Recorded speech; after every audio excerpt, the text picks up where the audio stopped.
Kita berjumpa kembali. Pada hari ini kita akan berbicara mengenai berbagi dengan murah hati, memberikan dengan cuma-cuma. Dalam Matius 10 ayat 8, Yesus mengatakan kepada para murid, "Engkau telah menerima dengan cuma-cuma, oleh sebab itu bagikanlah juga dengan cuma-cuma." Sebenarnya perikop ini berbicara mengenai perutusan para murid.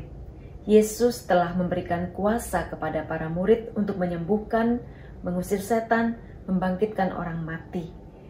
Kuasa ini diberikan oleh Yesus secara cuma-cuma kepada para murid untuk membebaskan umatnya dari berbagai macam penyakit, kelemahan, dan segala macam belenggu. Oleh sebab itu, Yesus memerintahkan kepada para murid untuk melakukan pelayanan ini dengan cuma-cuma. Demikian juga Rabi Yahudi juga terikat oleh hukum yang mengatakan bahwa mereka harus memberikan pengajarannya itu dengan cuma-cuma, tanpa mendapat imbalan apapun juga. Para Rabi Yahudi juga sangat memegang hukum yang mengatakan jangan engkau memakai hukum agamamu untuk memperoleh keuntungan bagi dirimu sendiri. Mereka sangat memegang ajaran ini. Seorang Rabi Yahudi yaitu Rabi Hilal pernah mengatakan bahwa barang siapa menggunakan mahkota hukum untuk tujuan duniawi, haruslah disingkirkan jauh-jauh. Jadi mereka sangat ketat di dalam hal ini. Dapat dikatakan bahwa orang yang seperti ini sebenarnya membawa dirinya menuju kehancuran apabila kita menggunakan agama untuk mencari keuntungan atau uang. Ada sebuah cerita mengenai seorang rabi yang bernama Rabi Tarfon. Pada suatu hari ia berjalan-jalan di sebuah taman dan waktu itu akhir masa panen buah pohon ara. Rabi Tarfon mengambil beberapa buah ara yang masih tersisa di pohon tersebut lalu memakannya. Kemudian ia berjumpa dengan seorang penjaga kebun yang sedang bertugas di situ, dan petugas itu memergoki Rabi Tarfon sedang makan buah ara itu, lalu memukulnya. Dengan segera Rabi Tarfon itu memberitahukan kepada penjaga kebun itu siapa dirinya sebenarnya, bahwa dia adalah seorang rabi yang terkenal. Dan karena dia dikenal sebagai seorang rabi yang ternama, akhirnya penjaga kebun itu melepaskan dia. Namun lama setelah peristiwa itu diketahui bahwa sepanjang hidupnya Rabi Tarfon itu begitu menyesali perbuatannya tersebut. Tidak habis-habisnya dia menyesali tindakannya yang telah mempergunakan kedudukannya sebagai seorang rabi untuk kepentingan dirinya sendiri, meloloskannya dari hukuman seperti itu. Dikisahkan juga bahwa sepanjang hidupnya Rabi Tarfon ini sedih dan menyesal. Dia mengatakan, "Terkutuklah aku karena aku telah memakai mahkota hukum agama untuk kepentingan diriku sendiri." Hal ini mengingatkan kepada kita bahwa kita pun sebagai murid Yesus, kita yang telah menerima segalanya dari Tuhan secara cuma-cuma, kita perlu juga membagikan segala talenta yang kita miliki dengan cuma-cuma pula. Sebagai murid-murid Kristus yang saat ini kita juga diutus untuk mewartakan kabar gembira kepada banyak orang. Kepada kita Tuhan juga telah memberikan kuasa, talenta, baik itu harta, kepandaian, waktu, tenaga, kesehatan, relasi, pendidikan, dan keterampilan yang kita miliki ini. Kita mungkin seorang ahli masak, ahli komputer, ahli buat kue, ahli buat souvenir, atau mungkin ahli menjahit baju dan seterusnya.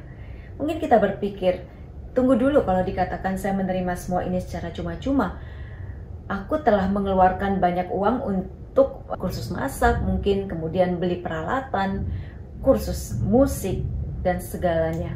Membuat kue, membutuhkan keterampilan, itu semua juga kita dapat tidak dengan gratis. Tapi kita harus mengeluarkan uang, tenaga, belajar untuk mendapatkan semua keterampilan yang kita miliki. Namun cobalah kita berpikir, kita mundur sebentar, kita hening sebentar, dan memikirkan dari mana semua kita peroleh. Kalau kita tidak sehat, tidak ada nafas kehidupan yang diberikan oleh Tuhan, maka kita juga tidak ada di sini dan tidak sampai di sini saat ini. Kita semua hanya meminjamnya dari Tuhan. Dialah sang pemilik. Kita dipinjemin gratis. Udara ini begitu gratis, kalau kita bayar pun tidak ternilai harganya.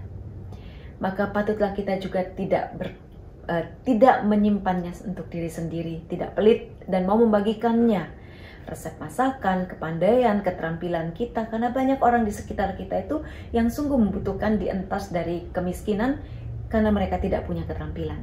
Dengan membagikan keterampilan yang kita punya, sesedikit apapun, sesederhana apapun, itu bisa berguna bagi orang lain.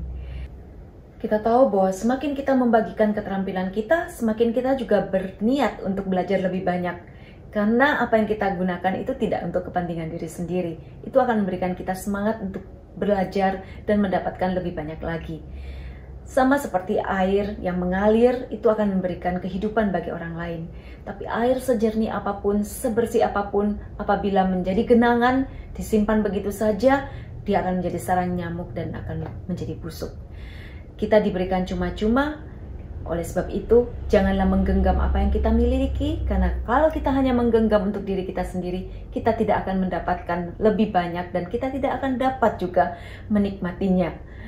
Kebahagiaan hidup adalah dengan kita memberi dan berbagi dengan cuma-cuma. Setiap orang sukses juga, kalau kita dengarkan cerita-cerita mereka, itu adalah orang yang rajin berbagi. Dengan berbagi kita tidak akan berkekurangan. Di dalam Amsal 11 ayat 24 sampai dengan 25 dikatakan, ada yang menyebar harta tetapi bertambah kaya, dan ada yang menghemat secara luar biasa, namun selalu berkekurangan. Siapa banyak memberi berkat, diberi kelimpahan. Siapa memberi minum, ia sendiri akan diberi minum. Harta di sini dapat kita ganti dengan segala apa yang kita miliki saat ini dalam dunia ini, baik itu tenaga kita, dana, keterampilan, kesehatan, dapat kita bagikan secara tulus. Ini akan memberikan nilai yang begitu indah bagi hidup kita. Saya pernah bertemu dengan seorang yang tidak pelit dengan membagikan ilmunya. Dia tahu suami saya adalah seorang pengusaha furniture dan dia adalah seorang pengusaha furniture yang lebih senior. Dan dia dengan rela hati mau membagikan keterampilan dan keahlian dia di dalam membuat mebel. Dan itu menjadi modal buat suami saya juga.